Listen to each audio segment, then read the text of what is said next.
So that emotional excitement leads to the personalizing, and the personalizing leads to the personality,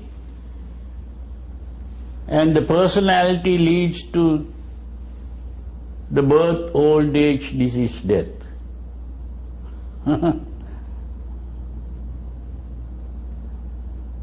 All the suffering comes from there. This is why the Buddha said, Taṇhā is the cause of this suffering, which is the emotion. And the emotion can be brought to an end through the proper technique, which was that Supernormal Eightfold Way.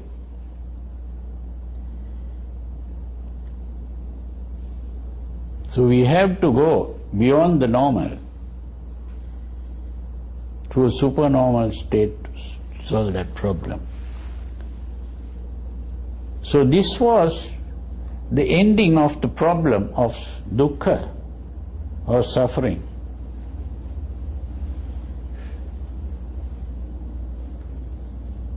And this can be done only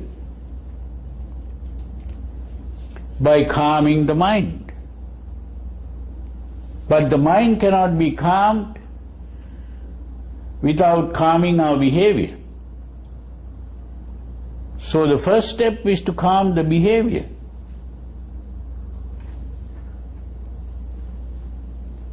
And the behavior cannot be calmed if our goal is not calmness. If our goal is simply seeking sensual pleasure, we cannot calm the mind or the behavior.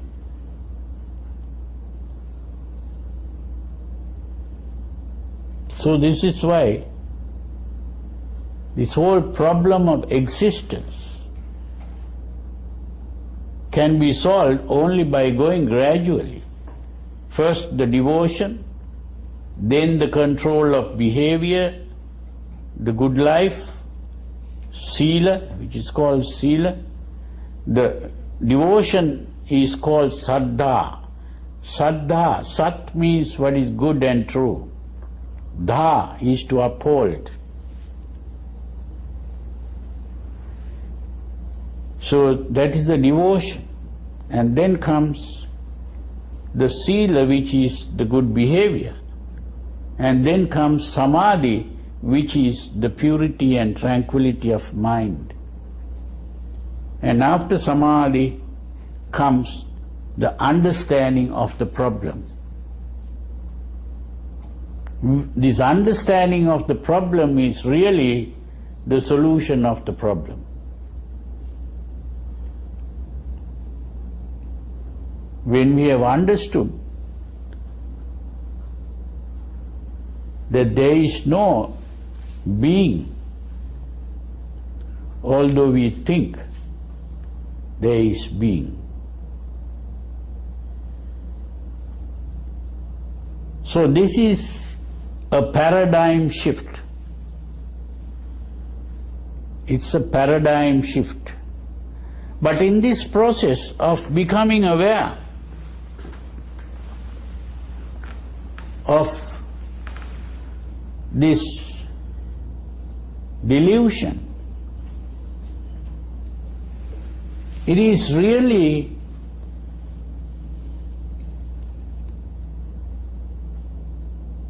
a maturity of our consciousness. The consciousness has to evolve. Normally, all animals are just conscious of a world. They see, hear, smell, taste, touch. Through the senses, we become conscious of a world. That is consciousness.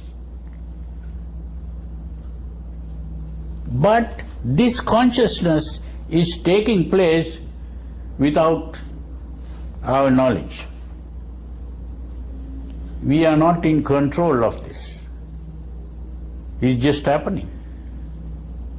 It's happening due to the presence of the necessary conditions. When the necessary conditions are there, it happens. When the necessary conditions are not there, it doesn't happen. We are not doing anything. In other words, it is an unconscious process.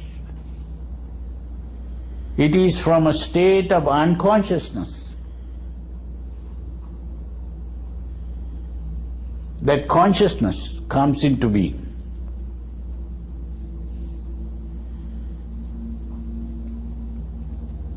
But that consciousness is actually what is called cognition. That is seeing, hearing, smelling, tasting, touching, thinking. This is cognition. But this whole process is occurring in an unconscious state. So, if we want to stop this process,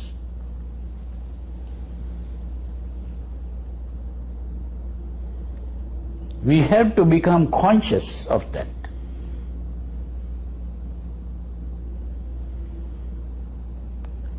It is only by becoming conscious of that that this process can be stopped.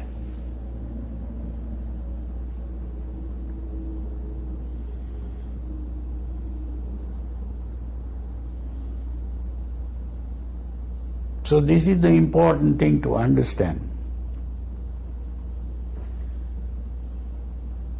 So this whole process of the practice is an effort to become conscious of the process of consciousness itself. It is not trying to become conscious of something outside, it is trying to become conscious of the process of consciousness.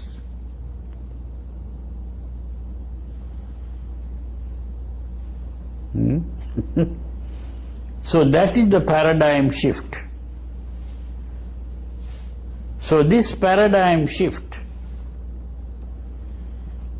cannot occur automatically. You have to go through that process, which has to be done consciously. The growth, this is the growth of consciousness. Consciousness grows fully only when consciousness has become conscious of itself.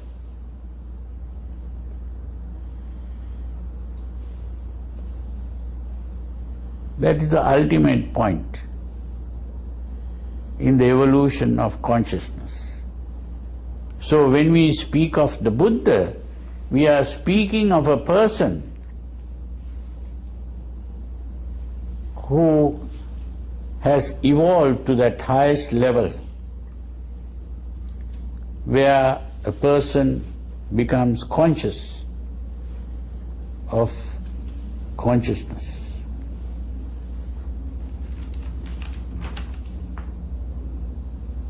That is the meaning of nirvana. So nirvana is not simply calming the mind. That simply calming the mind is Samādhi. But when we speak of nirvana, we are speaking about the growth and evolution of the consciousness to the point where this consciousness becomes conscious of itself.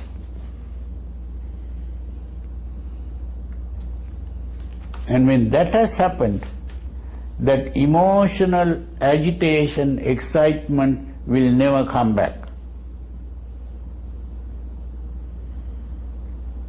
So that is becoming calm while being active. The action is there. It's not inactivity. But in the Samadhi state, it is all inactive. The calmness.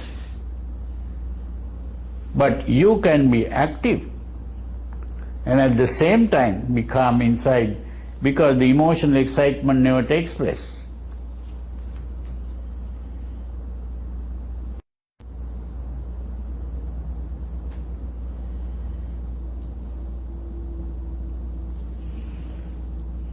This is the important thing to understand. And in this process,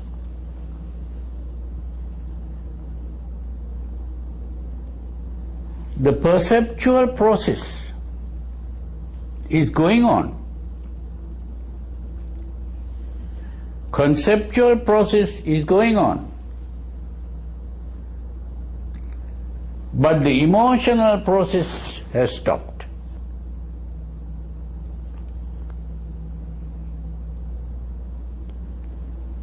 And the conceptual and perceptual process is aware of itself.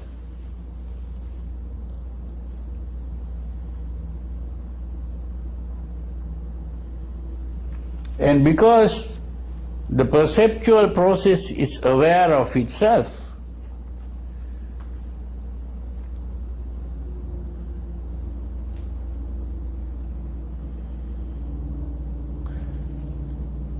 it sees through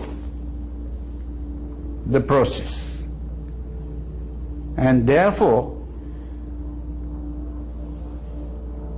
when you perceive a book, for example, there is a book in front of me and I perceive the book as normal people do. But at the same time,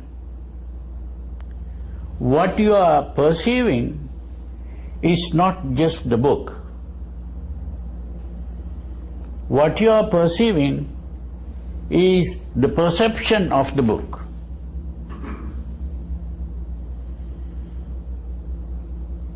So instead of saying there is a book in front of me, you can say